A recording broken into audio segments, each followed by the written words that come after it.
All right, hey everybody, this is Mark with NetPicks. So let's go ahead and do an update. We've been tracking these positions for a while in the videos here on YouTube. Best thing to always do is to go back and watch prior videos if you want to understand the system a bit more. The best thing you could also do to help us is to go ahead and subscribe to the channel. Click that, and if you don't mind, a thumbs up on the video would be great. It always helps YouTube know that other people should be seeing these videos. And obviously we're sharing all of this for free with everybody, so you would really help us out a lot if you would do that. So let's go ahead and cover the markets we've been covering of late, starting with, of course, Bitcoin. Now, I always like to take a look at the overall market cap, right? This is something that a lot of people take a peek at. You probably are aware of this. We're at about 2.1 trillion. If you remember from the last video, this was the number I was looking for. We were down at about 1.8. We're back to 2.1.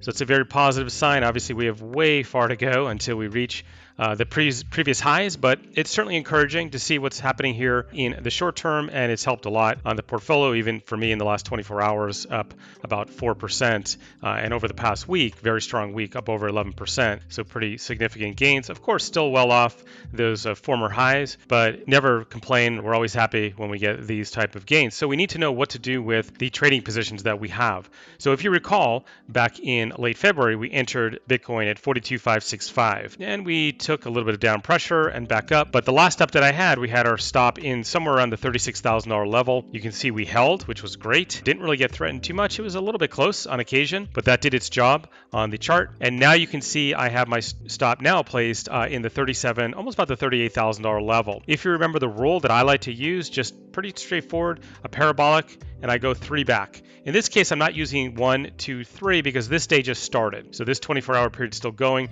So close days are 1, 2, 3, hence putting my stop here. Now, if once this day closes, I'll go ahead and raise this up, of course, and start to reduce risk. Now, the second thing that if you recall that I like to do is when we start to get to the second Keltner channel here, I like to start to consider taking some off the table. If I'm not, let's say this is the trading portion of my portfolio, maybe I want to reduce my risk a little bit. So where we are right now certainly would be a place that we could take some off of the trade. Now, you're not going to get the large returns that come with this approach, with the methodology that I've been sharing and teaching, unless we hold on to the bulk of what we have. But I know sometimes when people get into 42.5, we're at 47.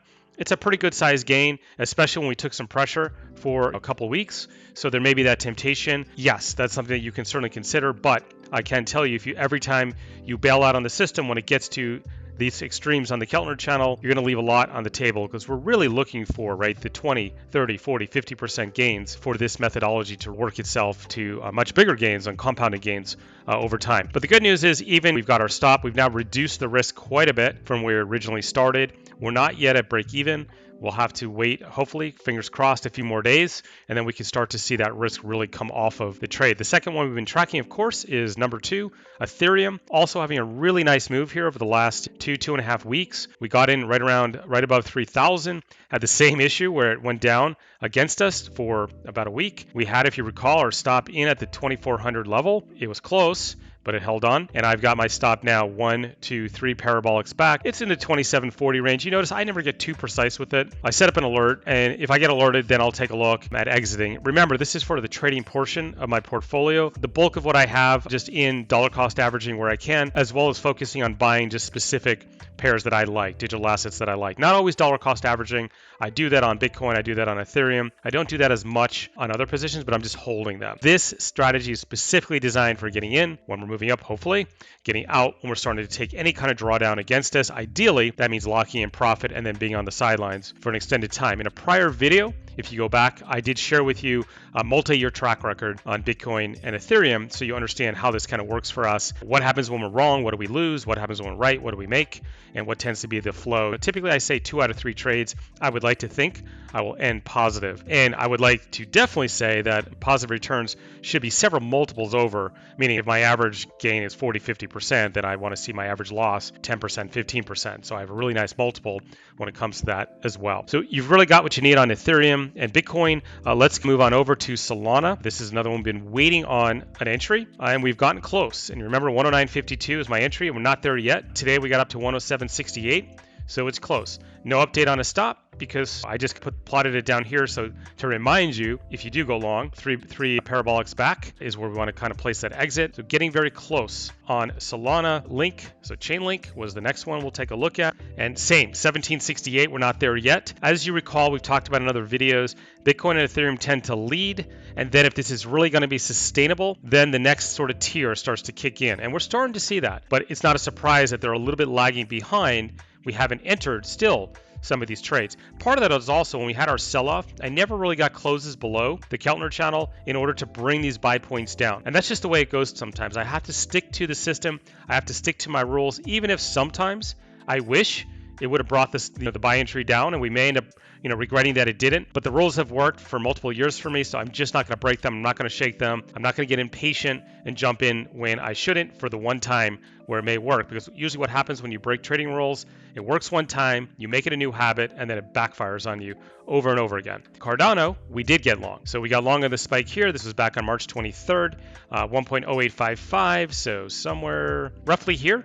So we're long right now. Now in this case, the entry was well above the extended Keltner channels. It's a little bit tougher for me to give you advice on where would you get out if you're looking to take some profit. Got a nice gain going at this point. It's over 10%. That's going to be up to you in this case. As far as trailing stops, I've got it down here. It's roughly in the 0.8424 range. What I'm hoping is we stay up and around this level, even if we consolidate. What will happen here is the parabolic will come up pretty quickly, and that will enable us to lower our risk. Again, we're trying to catch a much bigger move here. As you can see, there was a point where we were over $2, and there was a point in August 2020 we were at $3.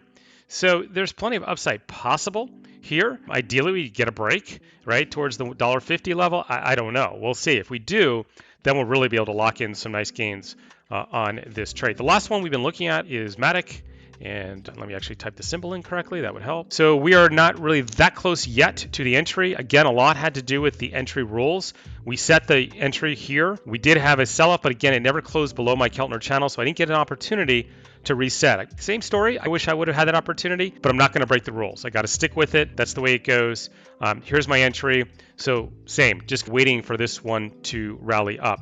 So these are the markets we've been covering for the last couple months now, obviously tracking these in real time for you. If anything changes significantly, I will come back on. Again, I really recommend that you subscribe to the channel. This way, when I do update and when the rest of the coaches here at NetPicks update, you can see we've got some great updates on technical analysis, on options trading. You'll just be notified in YouTube, and it's as simple as that. And then you can watch the video as well. If you can give the video a thumbs up, that's great as well. It'll help me share it with other people that can benefit from these videos. So please do that. That'll help us out quite a bit. The other thing I'll ask is put some comments down below if you have some questions on the system. If there are other markets you would like me to look at, I'd be happy to pull them up the next video, or even in the comments, I'll pull them up and I'll tell you what I'm seeing on the chart for entry and stops following this trading system if you like what you're seeing here. So with that, let's just keep our fingers crossed. Hopefully this sustains. If nothing else, maybe it goes sideways and consolidates. We don't lose ground, and then we get another wave higher. So thanks very much for watching, and hope to talk to all of you very soon. Take care.